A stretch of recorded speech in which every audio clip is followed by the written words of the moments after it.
Fala pessoal, tudo bem? Nós estamos conhecendo juntos a grande saga que foi a vida de Moisés. Eu sou Leonardo Rossi, através do Infinito Amor, do canal do Consciência Hebraica, e nós estamos exatamente no momento onde Moisés e Arão estão apresentando a Faraó os projetos de Deus.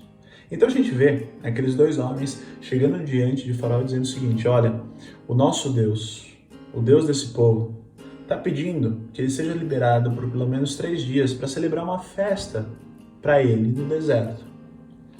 O Faraó escuta aquilo, mas ele não reconhece aquele Deus. Pelo contrário, seu coração se endurece, ele fica com raiva desse Deus, ele fica com raiva daquela situação e ele fala o seguinte: não vou liberar povo nenhum. Pelo contrário, eu vou aumentar a servidão desse povo, eu vou aumentar a escravidão desse povo.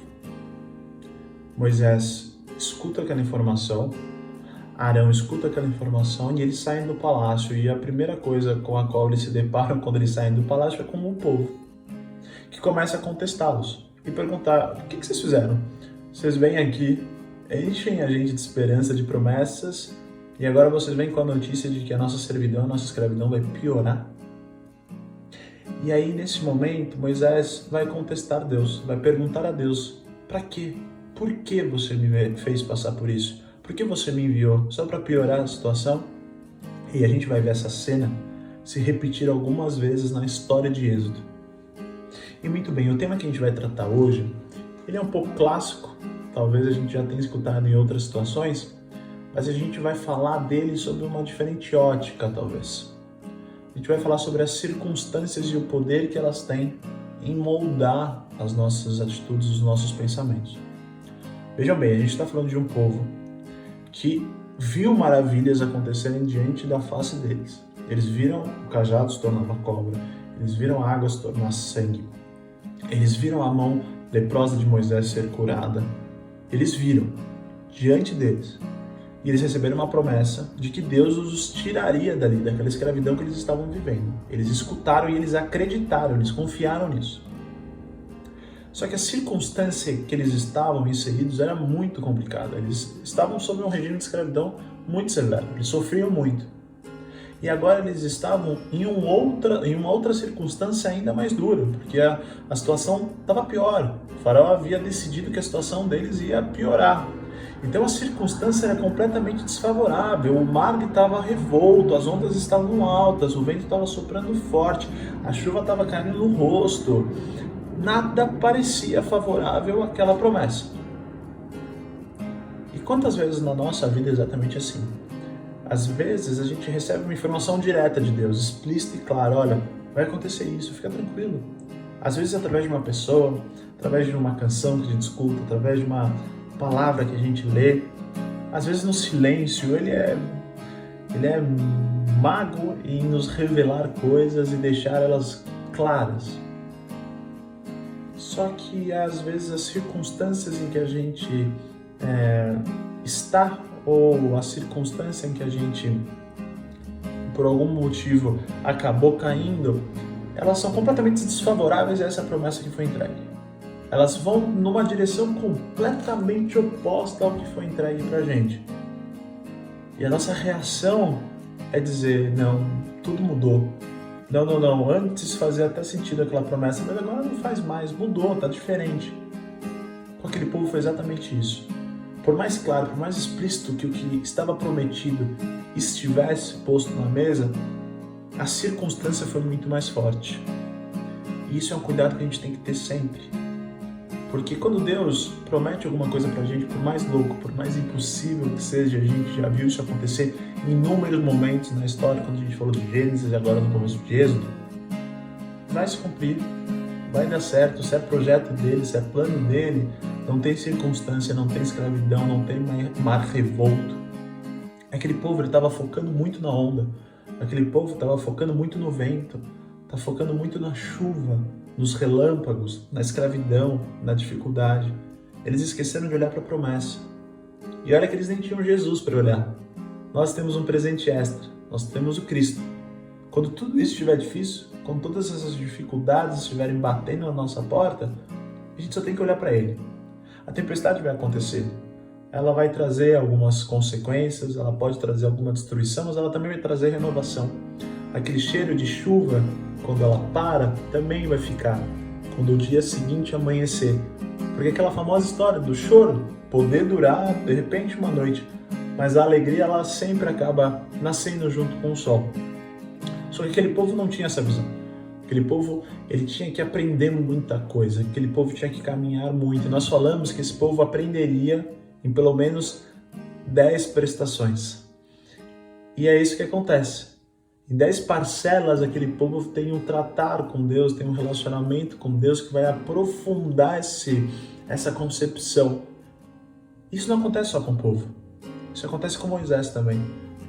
Isso não acontece só com Moisés e nem só com o povo. Isso acontece com o faraó também. Isso não acontece só com o povo, só com Moisés e só com o faraó. Isso acontece com a gente também. E hoje a gente pode falar também sobre converter caminhos, mudar a rota dos nossos caminhos. Eu acredito muito em processos. São pontuais momentos milagrosos que a gente vê um homem se render 100% a Deus ou ao Cristo e a entender de maneira imediata como uma virada de chave que ele é tudo o que ele deve ser. Normalmente o que a gente vê é um processo. Às vezes em 10 partes, como aconteceu com esse povo, com Moisés, com o faraó. Às vezes em maneiras diferentes. E isso é muito particular porque o meu relacionamento com Deus foi exatamente assim. Não foi uma virada de chave, foi um processo.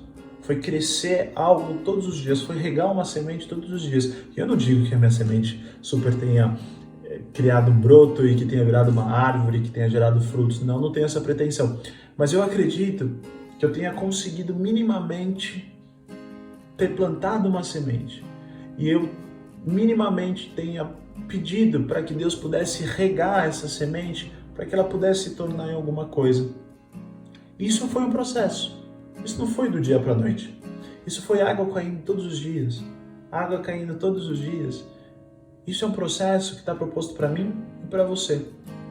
O nosso único movimento é de querer, de repente, lançar aquela semente, enterrar aquela semente. Porque o resto, quem vai fazer é Deus, conforme a medida dele, conforme a vontade dele e conforme a nossa exposição. Isso é extremamente importante. Aquele povo, talvez ele não tivesse tão disposto a se expor. Então o processo teve que ser um pouco mais longo. Ele teve que fazer isso em 10 vezes. Mas isso é profundamente individual. Os processos, eles são extremamente importantes e eles nos ensinam muitas coisas. A gente vai acompanhar o processo desse povo.